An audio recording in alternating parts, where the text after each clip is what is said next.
Arkkipiispa Jukka Paarma, kovasti paljon tervetuloa pod.fi kirkkopäivien kojulle. Me ollaan täällä nyt virallisena mediana, tai puolivirallisena ainakin. Mukava, että pääsit paikalle.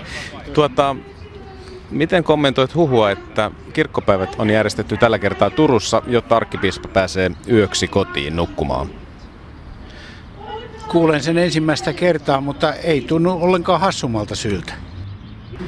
Mikä voisi olla semmoinen arkkipiispallinen tervetulotoivotus ja siunaus tällaiselle uudelle pod.fi-hankkeelle?